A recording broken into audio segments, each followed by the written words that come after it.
What if a single dollar tip could change someone's entire life? What if a stranger's kindness became the most talked about mystery in town? This is the story of Nora and the tip that made the world look twice. The rain had started hours ago, and by the time Nora stepped off the bus, it was already soaking through the soles of her shoes. She pulled her hoodie tighter, clutching her bag beneath her arm, and hurried past flickering neon signs and damp alleyways toward the only place that felt familiar anymore: Sunset Diner. The place hadn't changed in years. Fluorescent lights buzzing like old bees, cracked leather booths patched with duct tape, and the smell, a mix of grease, burnt toast, and faint lemon cleaner. It was 11:47 p.m., the graveyard shift, her shift. Nora clocked in, tied her stained apron behind her back, and forced a smile onto her face like it was part of the uniform. The diner wasn't glamorous, but it was steady. She had memorized the regulars: Mr. Halston and his crossword, the overnight janitor who never tipped, and that one guy who always ordered pancakes and fell asleep in the booth. This job wasn't her dream. It wasn't even her backup plan. But after her mom's diagnosis, college became a memory and dreams became luxuries. The money was barely enough to cover rent and meds, but it was something, and something was more than most people had. She wiped down the counter, topped off the decaf pot, and nodded at another customer walking in with wet hair and tired eyes. All around her, life ticked by in clinking plates and coffee refills.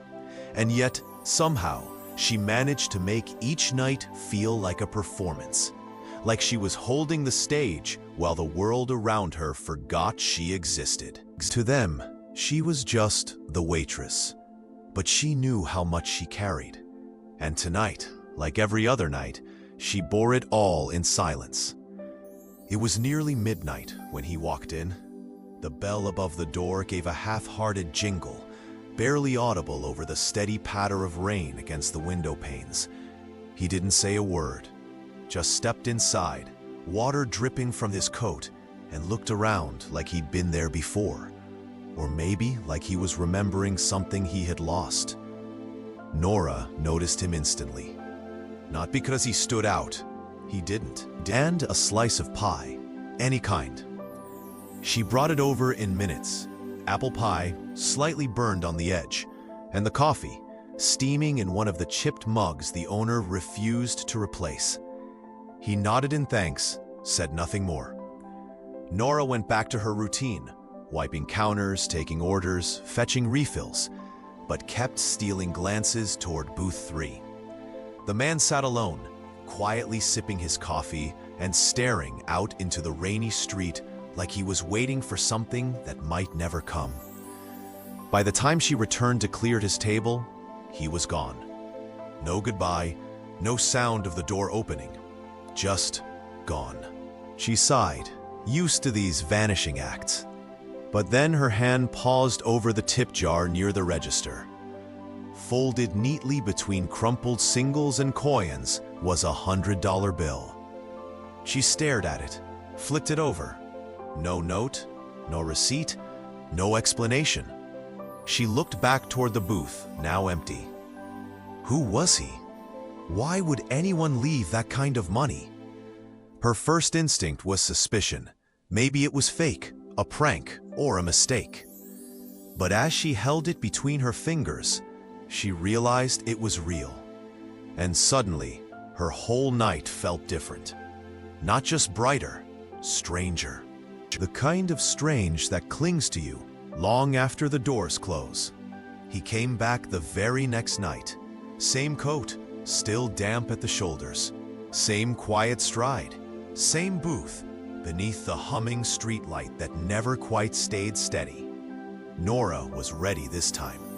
She didn't approach with the usual line, just brought over the coffee and the last piece of cherry pie before he even asked. He smiled faintly. "You remembered." "I never forget a good tip," she replied, half joking, half probing. He didn't flinch. You work harder than most CEOs I know. Least I can do is show it." Before she could say more, he returned to silence. The conversation was over. And once again, when she came back to clear his table, he was gone. No goodbye, just a $100 bill in the jar. Folded, deliberate. That night, Nora didn't sleep. Was he wealthy, eccentric, guilty?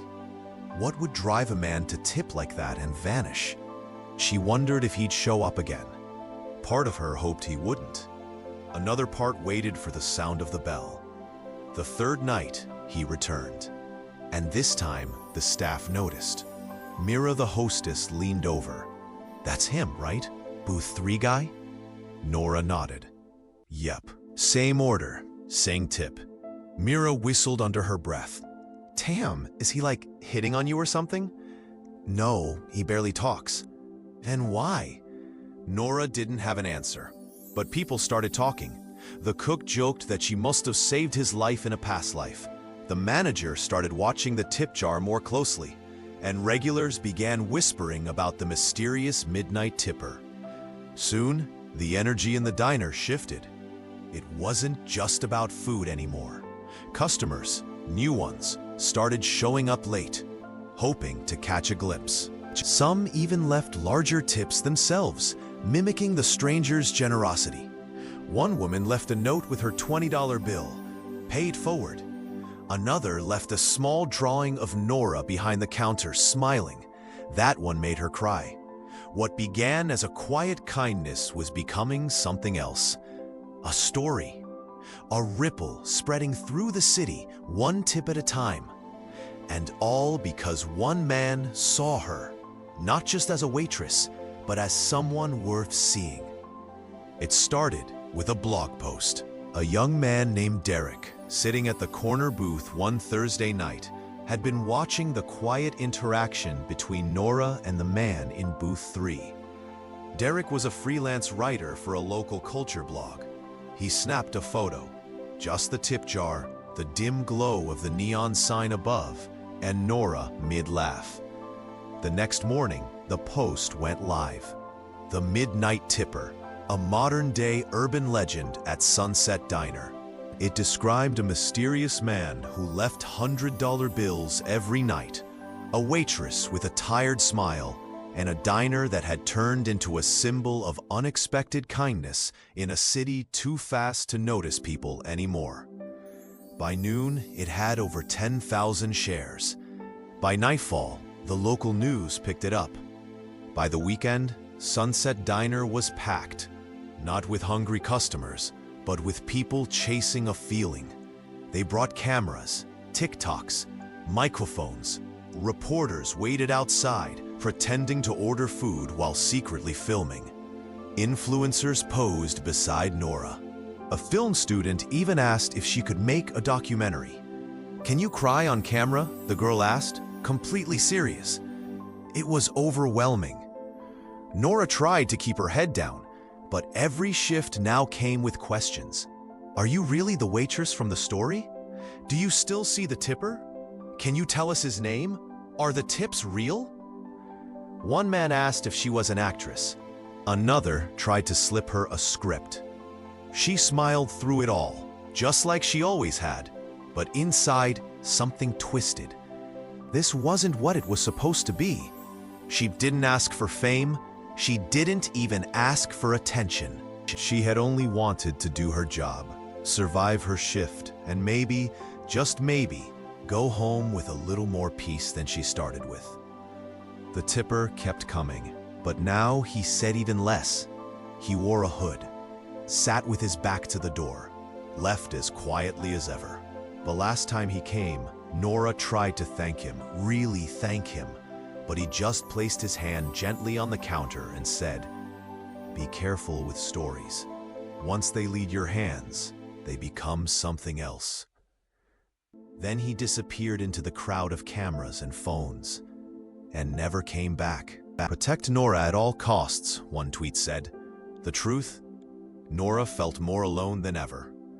Tips kept rising, 50s, hundreds, even a few $1,000 bills. But they didn't bring peace. They brought pressure. Now, every smile she gave felt expected.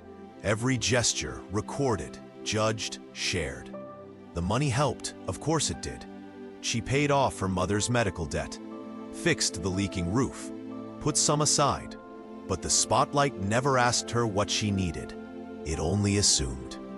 One night, a customer, young, well-dressed, looked up from his phone and said, "You're the reason people still believe in kindness, you know?"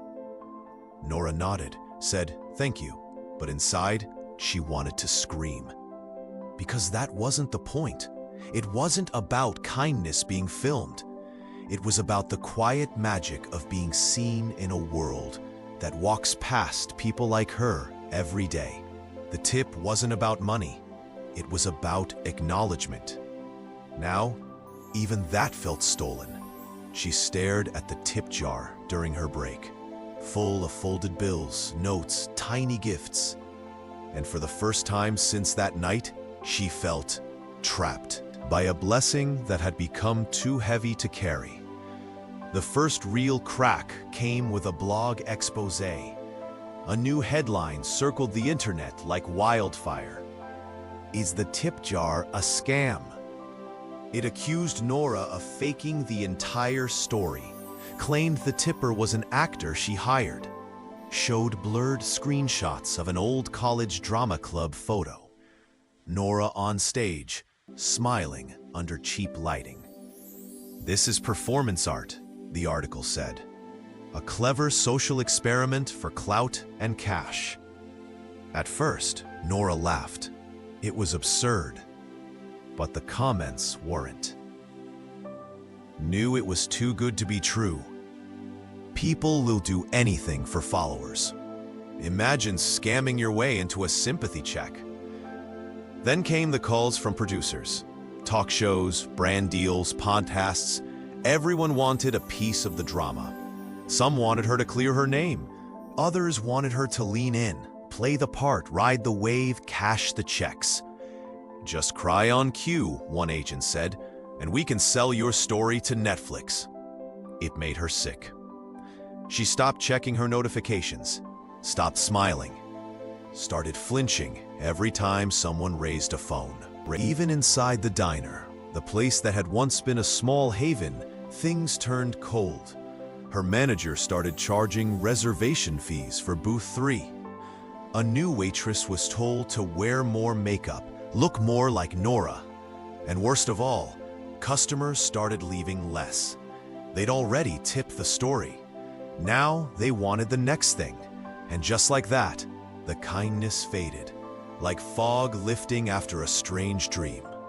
The jar was still there, still catching the odd 20 or scribbled note.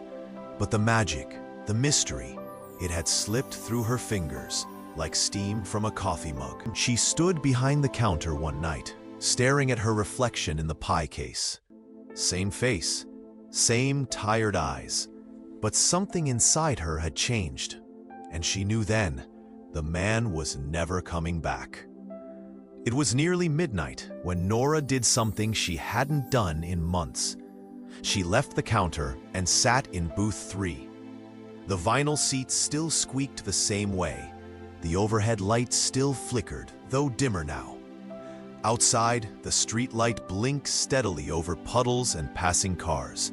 It was a quiet night again. No camera crews, no influencers. Just the regular hum of the city trying to forget itself. She sipped a cup of black coffee, the same kind she had served him. No sugar, no cream. It felt like a ritual. The staff didn't interrupt her. They had grown used to the distance she now carried. A kind of emotional static that warned people not to come too close. She reached into her apron and pulled out something she had kept hidden all this time. A note. It had been tucked beneath a $100 bill one night. Not the first night, not the last, just one in the middle. She never told anyone about it. The paper was creased and soft at the edges, but the handwriting was clear. You matter, even when no one sees it. You matter, especially then. M. That was all. No name, no contact, no explanation. She had read it 100 times, maybe more. In the chaos of internet fame, she'd clung to it like a lifeline. It reminded her why this had started, not as a story to sell, but as a moment of quiet humanity. A stranger had looked at her, really looked, and said, "You are not invisible." She folded the note again, tucked it into her pocket, and looked around the diner. On another shift, a teenage boy, barely 16, paid for his milkshake with coins and left a $1 in the jar. Then he looked at her and said, "I hope someone sees you the way you saw him." Nora didn't reply. She couldn't. That night, she walked home under a gray sky, holding her coat tight. The city air had a bite, but it no longer felt like it was trying to swallow her whole. She stopped at a crosswalk and stared at the blurred reflections of passing cars in the wet pavement. The world was rushing by, like always, but she no longer felt invisible in it. In her bag, she still carried that note. Not for luck, but as a reminder. Because what the tipper left wasn't just money. It was permission. Permission to be seen, to take up space, to believe that even in the blur of late nights and cheap coffee, her presence had weight. People came and went, stories rose and fell, but kindness, when real, leaves echoes that outlast the moment. And Nora? She was still listening. A year had passed. The booths had aged a little more. So had Nora. Her shift still started at sunset and ended when the neon sign buzzed off at 3 a.m. The world had moved on from the story, but it lingered like a soft echo in the bones of the diner.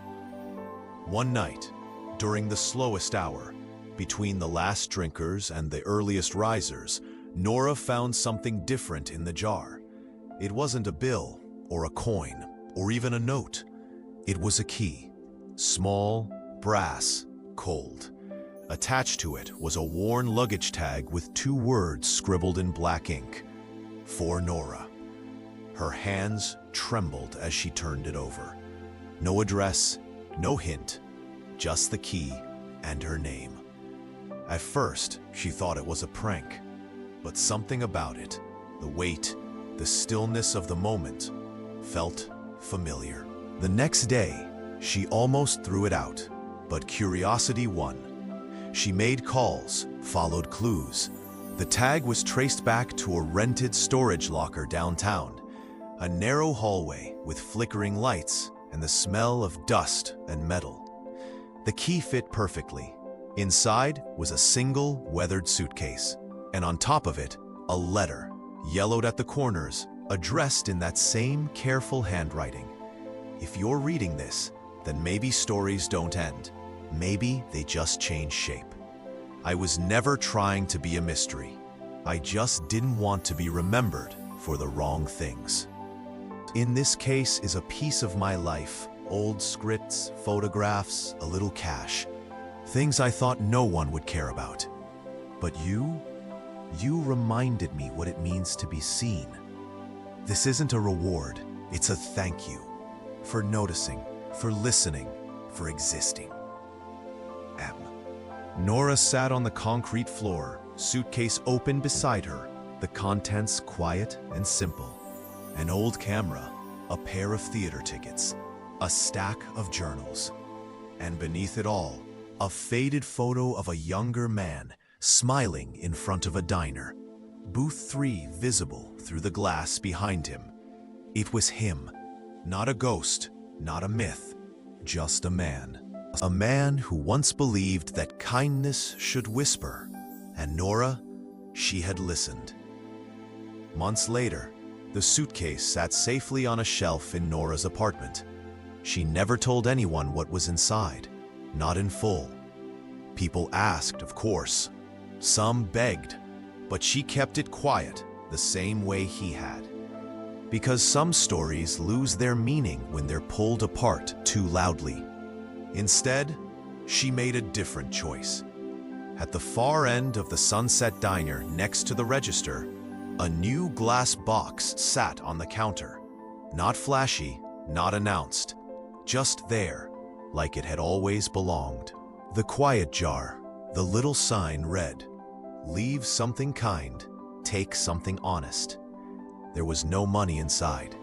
Instead, there were folded notes, drawings from kids, a pressed flower, a train ticket, a guitar pick, a letter to someone who never came back.